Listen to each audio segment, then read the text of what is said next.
ఏంటి కేసీఆర్ అన్నయ్య గారు, ఎంతకాలం మీరు తెలుగుదేశాన్ని తిడుతూ ఉంటారు? మీరు తెలుగుదేశంలో పుట్టారు, తెలుగుదేశంలో పెరిగారు, తెలుగుదేశంలో ఉన్నటువంటి అనుభవంతో ఒక రాట్టుదేలిన రాజకీయ నాయకుడిగా పరిణితి చెందారు. మీకు తెలియదా?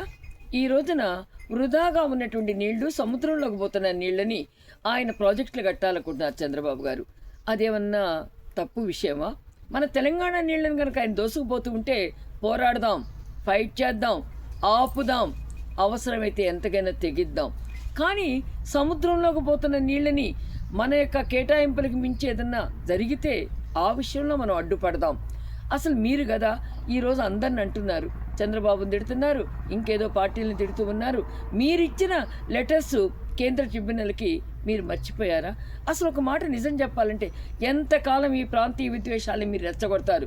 ఎంతకాలం ఎంతసేపు ఉన్నా కూడా ఆంధ్రులు అంటూ ఆంధ్రుల్ని వాళ్ళని హీనంగా మాట్లాడాలని మీరు చూస్తూ ఉన్నారు. ఈ ఆటలు చల్లవండి. 12 సంవత్సరాలైంది విడిపోయి, అన్నదమ్ములాగా విడిపోయారు. ఎవరి రాష్ట్రాన్ని వాళ్ళు అభివృద్ధి చేసుకుంటూ ఉన్నారు. తప్పులు జరిగితే తెలంగాణలో ఉన్న మనం వాళ్ళని లాక్కొద్దాం. అందులో మాలాంటి వాళ్ళం 2 రాష్ట్రాలకి కావాల్సినటువంటి వాళ్ళం. ఇలాంటి తప్పులు జరిగితే మొట్టమొదటి వరుసలో మేమే ఉంటాం. కానీ మీరేంటి చంద్రబాబుని ఇలా తిడుతూ ఉంటారు? ఆయన ఎక్కడ హోటల్ వాళ్ళని తీసుకెళ్ళి ఎంఓయూ చేయించారు? ఆ మాట అంటానికి మనకు కొంచెం సిగ్గుపడాలండి. ఏమంట వాళ్ళు తీసుకురండి చూద్దాం.